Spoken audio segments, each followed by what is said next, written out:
बाल रामलीला चौक में धू धू कर जला रावण। शाहाबाद में जलता रावण का पुतला। शाहाबाद हरदोई श्री बाल रामलीला नाट्य कला मंदिर द्वारा संचालित श्री बाल रामलीला चौक मंच पर शुक्रवार को रात रावण वध लीला का सफल मंचन संपन्न हुआ। जैसे ही भगवान श्री राम के हाथों से रावण का वध हुआ, वैसे ही पूरा रामलीला मैदान जय श्री राम के नारों से गूंज उठा। उसके बाद रावण के विशालकाय पुतले में आग लगा दी गई और पुतला धू धू कर जल उठा। शुक्रवार को मेहमान कलाकारों द्वारा बाल रामलीला चौक के मंच पर रावण वध लीला का मंचन किया गया। इस मंचन में भगवान राम और रावण का युद्ध काफी देर तक चलता रहा।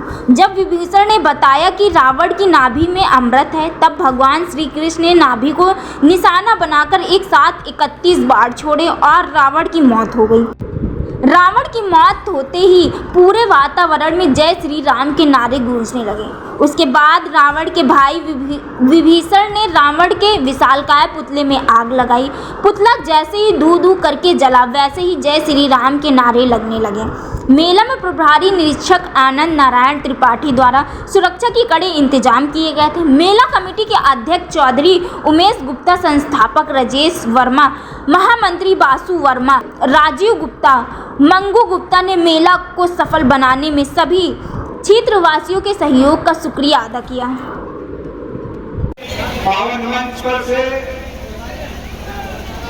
मैं क्षेत्राधिकारी साहब आलोक राज नारायण, यहाँ पर उपस्थित सभी गणमान्य व्यक्तियों, श्री राजेश बाबू वर्मा जी, कमेटी के सभी सदस्यगण, सभी कलाकारगण, मातृशक्ति और जितने भी प्रबुद्धजन और बच्चे जो भी यहाँ रामायण प्रदर्शन कर रहे हैं, उन सभी का हार्दिक अभिनंदन करता हूँ। कमेटी के द्वारा आप लोगों के बीच में प्रतिवर्ष जो भगवान श्री राम के आदर्शों को आपके सामने प्रस्तुत किया जाता है, उनके आदर्शों को आप लोगों के द्वारा, हम लोगों के द्वारा अपनाने की जरूरत है। इनके प्रतिवर्ष जो मेहनत है, रामलीला के लगभग 1-2 महीने पहले से ही शुरू हो जाती है, ताकि आप लोगों के बीच में ससमय एवं सुचारू रूप से इनका नाट्य मंचन आप सभी के सामने हो सके। इनके लिए ये धन्यवाद के पात्र हैं। इनके इस कृत्य से आप सभी को हमारे मर्यादा पुरुषोत्तम श्री राम के आदर्शों को हमारे आने वाली पीढ़ियों के सामने एक आदर्श के रूप में प्रस्तुत होता है, जिससे हमारी आने वाली पीढ़ियां सुशिक्षित, सभ्य एवं बेहतर भविष्य का निर्माण कर सके। मैं इस अवसर पर पुलिस प्रशासन की तरफ से आप लोगों को आश्वस्त करता हूं कि आप लोगों को कभी भी कोई भी शिकायत हो, आप कभी भी हमारे ऑफिस में, हमारे कार्यालय में आ सकते हैं। जो भी कानूनी रूप से बन पाएगा, हम आपकी मदद के लिए तत्पर रहेंगे। यदि कोई विद्यार्थी है यहाँ पर, कोई किसी परीक्षा के बारे में जानकारी चाहिए, वो भी हमें आकर मिल सकते हैं हमारे कार्यालय। उनके लिए भी हमारे दरवाजे खुले हैं, उनसे भी बात करेंगे आराम से। पढ़ते रहिएगा, पढ़ते रहिएगा और भगवान राम के आदर्शों को अपनाते रहिएगा। जय हिंद। नाट्य कला चौक का सौभाग्य, ये महान विभूतियां हमारे इस मंच पर, हमारे आमंत्रण पर यहाँ पर आई है। और एक बात जो हमारे प्रमुख जी ने कही, हमसे भी बहुत लोग कहते हैं कि आपने रावण का वध कर दिया, लेकिन रावण तो समाज में जिंदा है। मैं भी उनसे यही कहता हूँ कि रावण का वध अगर कोई कर सकता है तो केवल भगवान राम कर सकते हैं, मर्यादा पुरुषोत्तम राम कर सकते हैं। रावण का वध कोई नहीं कर सकता। ये जो रावण का वध होता है, राम स्वरूप यानी कि उसके अंदर, उस बात के अंदर राम का ही रूप होता है। बाकी किसी संस्था की, किसी व्यक्ति की औकात नहीं, क्षमता नहीं कि रावण का वध कर दे। दूसरी बात, भगवान राम का जो जीवन था वो एक मर्यादित जीवन था। एक पुत्र के रूप में, एक भाई के रूप में, और मैं तो ये कहूंगा कि राजा के रूप में हमारे इस मंच पर किसी भी रामलीला के मंच पर राजनीतिक लोग आते रहते हैं, आते रहेंगे, लेकिन मैं एक बात इस मन से जरूर कहना चाहूंगा कि अगर राजनीतिक लोग राजा रामचंद्र की तरह करें, राज संभालने लगे, भेदभाव छोड़ दे, धर्म और राजनीति की बात छोड़ दे। मैंने कौशल भी कहा था जिस तरीके से सबरी के जूते पे भगवान रामदेव निरंकुश खड़े थे, अगर इस भावना के साथ एक राजनेता, एक नेता समाज को दिशा दे, क्योंकि आम जनमानस नेताओं में अपना आदर्श ढूंढती है, तो निश्चित रूप से इस समाज में बदलाव देखने को मिलेगा। धन्यवाद। जय श्री राम की, लखन लाल की। श्री बाल रामलीला नाट्य मंदिर चौक द्वारा आयोजित श्री राम लला के इस भव्य लीलाओं के आयोजन में आज इस मंचन कार्यक्रम में उपस्थित इस समिति के सदस्य आदरणीय भाई उमेश गुप्ता चौधरी जी और सम्मानित मंच भाइयों, भगवान राम का चरित्र अपने आप में इतना व्यापक और इतना विशाल है कि उनके बारे में कुछ कहना सूरज को दिया दिखाने जैसा। फिर भी मैं बहुत सौभाग्यशाली हूँ कि प्रभु के बारे में मुझे आप सबसे बात करने का अवसर प्राप्त हुआ है। सामने बैठी मातृशक्ति, भ्रातृ बंधु, हम सब राम जी के बारे में बचपन से पढ़ते जानते चले आ रहे हैं कि किस प्रकार से एक सामान्य व्यक्ति जब सबको साथ लेकर चलने का प्रण कर लेता है तो राम से श्री राम बन जाता है।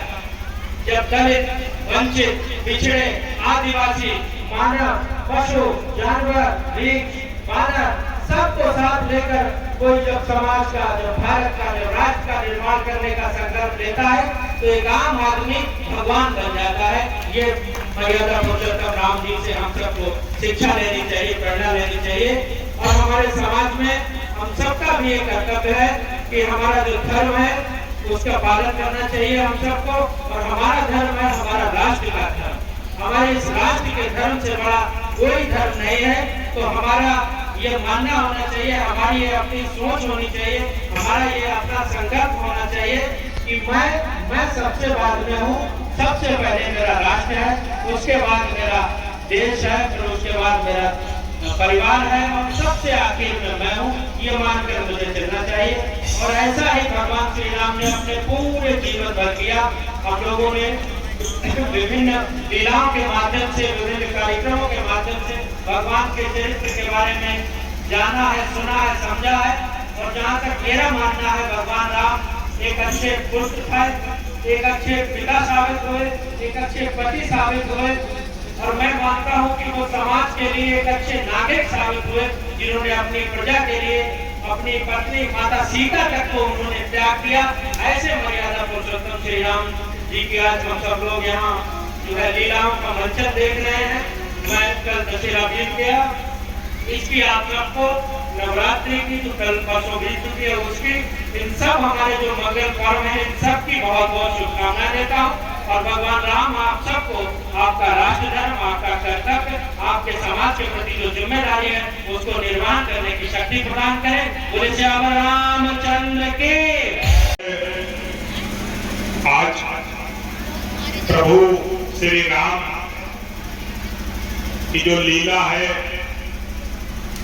ऐसे कार्यक्रम में हमको आने का सौभाग्य प्राप्त हुआ है। श्री रामलीला बाल कमेटी के अध्यक्ष चौधरी उमेश गुप्ता जी और यहाँ पर सभी सम्मानित जो इस कार्यकारिणी के और इस आयोजन के आयोजक है, मैं सबका हृदय से अभिनंदन करता हूँ, वंदन करता हूँ। साथ ही साथ आज के इस आयोजन में आपने हमको बुलाया और प्रभु की आरती करने का अवसर जो आपने प्रदान किया है, इसके लिए आपको हृदय से साधुवाद देता हूँ। कार्यक्रम में आधे घंटा विलंब आने में हमको हुआ है, उसके लिए भी पूरी कमेटी से मैं क्षमा मांगता हूं। असल में 2-3 कार्यक्रम थे, उनको करने के बाद निकलते निकलते थोड़ा समय लग गया। अभी हमारे महामंत्री जी ने बताया कि अगर पूरे विश्व में आज तक किसी को मर्यादा पुरुषोत्तम का अलंकृत हुआ है तो वो प्रभु श्री राम।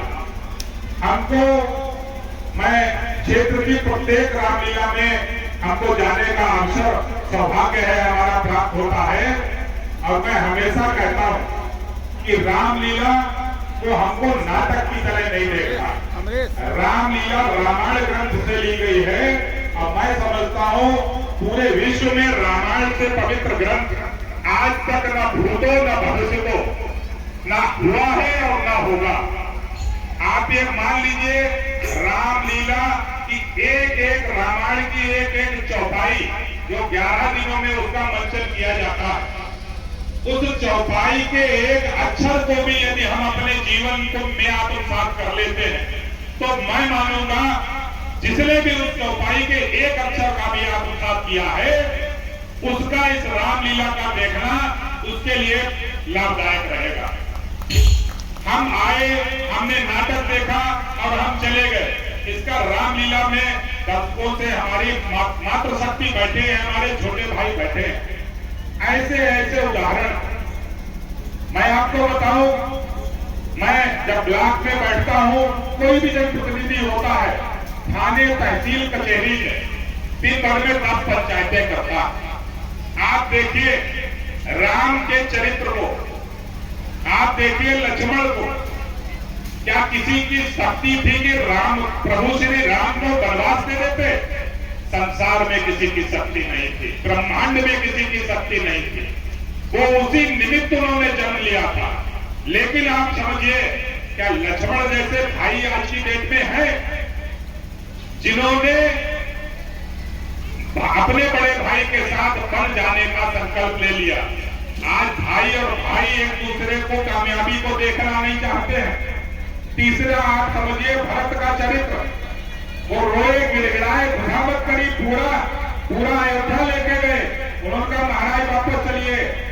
उन्होंने मना कर दिया, नहीं, हमारी माता और पिता का आदेश है, मैं किसी भी कीमत पर अब बनगमन से वापस अयोध्या तभी आऊंगा जब तक माता ने हमारी आदेश दिया है, 14 वर्ष से पूर्व नहीं जाऊंगा।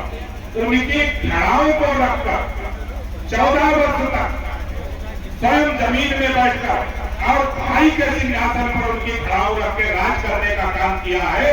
सांकेतिक रूप से 14 वर्ष प्रभु श्री राम ने ही वनवास में रह के भी अयोध्या पर राज करने का काम किया है। ऐसा शानदार चरित्र पूरे ब्रह्मांड में अगर कहीं देखने को मिलेगा तो मुझे लगता है सिर्फ रामायण में देखने को मिलेगा और हमको कहीं देखने को नहीं मिलेगा। आज सामान्य परिवारों में छोटी छोटी बातों को लेकर प्रतिस्पर्धा हो रही है, चाहे राजनीति हो चाहे कोई हो। ये पवित्र रामायण का मंच है, रामलीला का मंच है। इस मंच पे सिर्फ और सिर्फ आध्यात्मिक बातें करने का मैं अपने आप को चाहता हूं कि आध्यात्मिक बातें करूं। आज हम अपनी माताओं से, अपनी बहनों से और अपने भाइयों से ये अनुरोध करेंगे कि आप एक चीज जान लीजिए, हमको संस्कार प्रभु श्री राम संसार में दूसरा हो ही नहीं सकता, संभव ही नहीं है। अभी मैं एक कार्यक्रम में था, वहां रावण का ही वध का कार्यक्रम चल रहा था, तो लोगों ने कहा रावण का वध करना महामंत्री जी थे। हमने कहा हम तो राम है नहीं कि रावण का वध कर पाए, हमारे बस में नहीं है। मैं प्रयास करता हूं कि बहुत ईमानदारी से काम करूं, मुझे किसी से सर्टिफिकेट की लेने की जरूरत नहीं है, लेकिन फिर भी मैं राम के एक रोए के बराबर नहीं हूं, ऐसा मेरा अपना मानना। आज की डेट पे आज रावण वध आप समझिए ये रावण वध नहीं है, ये एक संकेतिक है कि कभी भी सत्य पराजित नहीं हो सकता है, असत्य पे सत्य की कभी विजय नहीं हो सकती है। इसलिए रावण वध का आयोजन किया जाता है। कभी भी बुराई पे अच्छाई की जीत नहीं हो सकती है। यदि हम सत्य के मार्ग पे चलेंगे, यदि हम सच्चाई के मार्ग पे चलेंगे, संसार की कोई शक्ति पैदा नहीं हुई है जो हमको पराजित करने का काम कर दे। ऐसे आदर्श मर्यादा पुरुषोत्तम श्री राम के पवित्र पावन रामलीला के ऐसे शुभ अवसर पर कि आज जब रावण वध का कार्यक्रम होना है, ऐसे पुनीत अवसर पर आप सबने हमको ऐसे शानदार अवसर पर आमंत्रित किया। हम आपको हृदय से साधुवाद देते हुए पुनः अपनी माताओं बहनों और छोटे भाइयों से प्रार्थना करता हूँ कि कुछ न कुछ रामलीला से और 11 दिनों के मंचन से जरूर लेके जाएं। एक बुराई को अगर इसी रावण वध के साथ इसी अग्नि में आप प्रचलित अग्नि में अभी एक बुराई को डाल देंगे तो ये अगले साल रामलीला जब आप देखने आएंगे तो अपने आप को और शुद्ध और पवित्र महसूस करेंगे। इन्हीं शब्दों के साथ आप सबका आभार अभिनंदन करते हुए सभी सम्मानित कलाकारों का जो इस मंचन में प्रतिभाग कर रहे हैं सबका आभार अभिनंदन करते हुए, सम्मानित मीडिया के बंधुओं का आभार अभिनंदन करते हुए अपनी वाणी को विराम देता हूँ और प्रभु श्री राम के श्री चरणों में अपने माथे को अपने मस्तक को झुकाते हुए अपनी वाणी को विराम देता हूँ। बहुत बहुत